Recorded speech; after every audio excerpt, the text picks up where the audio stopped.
বাদশাহ আলমগীর তার মায়ের সামনে দাঁড়ানো। এভাবেই গাভীর একটা বাচ্চা আরেকটা বাচ্চার উপরে লাফ দিয়ে উঠেছে। পুরুষ বাচ্চারা মহিলার বাচ্চা যেটা রয়েছে গাভী, এই গাভীর উপরে লাফ দিয়ে উঠে গেল। বাদশাহ আলমগীর বলতেছে, মা, এই বাছুর এই বাচ্চাটা তারা না ভাই বোন?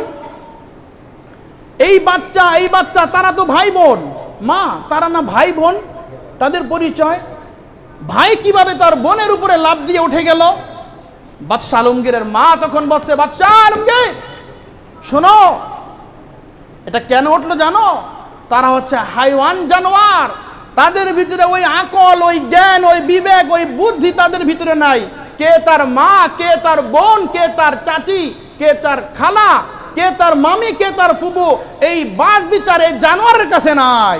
আছে হিংস্র প্রাণী যারা রয়েছে তাদের কাছে যাকেই দিবেন বলে তারা তার উপরে লাফ দিয়ে উঠবে। বাদশাহ আলমগীরের মা তখন বলল, বাবা, দুনিয়ার মধ্যে যখন ইলমে ওয়াহির জ্ঞান শূন্য হয়ে যাবে, দুনিয়ার মধ্যে যখন ইলমে ওয়াহির জ্ঞান শূন্যতা লাভ করবে, ইলম যখন বিরান হয়ে যাবে, মানুষ যখন অজ্ঞতার মূর্খতায় লিপ্ত হবে, অশিক্ষিত মানুষ যখন পরিণত হবে, তখন মানুষের অবস্থা এই হাইওয়ান জানোয়ারের চাইতে আরো বড় মারাত্মক আকার, মারাত্মক রূপ ধারণ করবে। এক নষ্টা ভ্রষ্টা মহিলা, সে ইসলামী শিক্ষাকে, মাদ্রাসার শিক্ষাকে সে বলতেছে মাদ্রাসায় জঙ্গি তৈরি হয়, মাদ্রাসায় জঙ্গি তৈরি হয়, মাদ্রাসার শিক্ষা প্রতিষ্ঠান বন্ধ করা দরকার।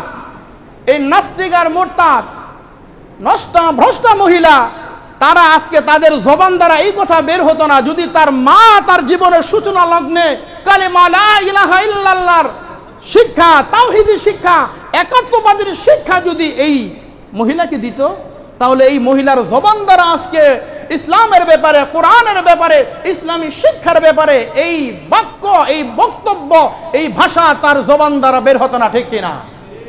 কি বলেন ভাই? কত বড় সাহস! 90% মুসলমানের দেশ, এই দেশের মধ্যে ইসলামী শিক্ষাকে জঙ্গি শিক্ষা বলে আখ্যায়িত করে মাদ্রাসা শিক্ষা প্রতিষ্ঠানগুলো বন্ধ করতে চায়। মাদ্রাসা শিক্ষা প্রতিষ্ঠানগুলো, ইসলামী স্কুল, কলেজ, ভার্সিটিগুলো বন্ধ করার জন্য পায় তারা চালাচ্ছ। কেমন হবে তোমাদের অবস্থা জানো? বাদশাহ আলমগীরের জমানায় বাদশাহ আলমগীর তার মায়ের সামনে দাঁড়ানো, বাদশাহ আলমগীর তার মায়ের সামনে দাঁড়ানো। এভাবেই গাভীর একটা বাচ্চা আরেকটা বাচ্চার উপরে লাফ দিয়ে উঠেছে। পুরুষ বাচ্চারা মহিলার বাচ্চা যেটা রয়েছে গাভী, এই গাভীর উপরে লাফ দিয়ে উঠে গেল। বাদশাহ আলমগীর বলতেছে, মা, এই বাছুর এই বাচ্চাটা তারা না ভাই বোন? এই বাচ্চা তারা তো ভাই বোন। মা, তারা না ভাই বোন? তাদের পরিচয়?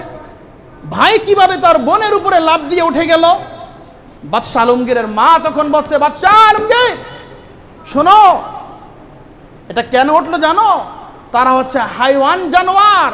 তাদের ভিতরে ওই আকল, ওই জ্ঞান, ওই বিবেক, ওই বুদ্ধি তাদের ভিতরে নাই। কে তার মা, কে তার বোন, কে তার চাচি, কে তার খালা, কে তার মামি, কে তার ফুবু, এই বাজ বিচারে জানোয়ারের কাছে নাই। আছে হিংস্র প্রাণী যারা রয়েছে তাদের কাছে যাকেই দিবেন বলে তারা তার উপরে লাফ দিয়ে উঠবে। বাদশাহ আলমগীরের মা তখন বলল, বাবা, দুনিয়ার মধ্যে যখন ইলমে ওয়াহির জ্ঞান শূন্য হয়ে যাবে, দুনিয়ার মধ্যে যখন ইলমে ওয়াহির জ্ঞান শূন্যতা লাভ করবে, ইলম যখন বিরান হয়ে যাবে, মানুষ যখন অজ্ঞতার মূর্খতায় লিপ্ত হবে, অশিক্ষিত মানুষ যখন পরিণত হবে, তখন মানুষের অবস্থা এই হাইওয়ান জানোয়ারের চাইতে আরো বড় মারাত্মক আকার, মারাত্মক রূপ ধারণ করবে।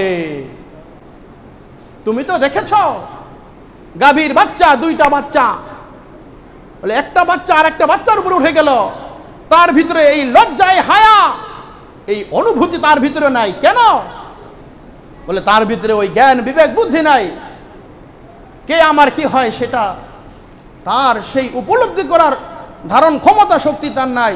সুতরাং ইলমে ওয়াহির জ্ঞান, ইলমে ওয়াহির শিক্ষা যদি সন্তানদেরকে না দেন, এভাবে যদি বিরান হয়ে যাবে তাহলে কে কি হবে?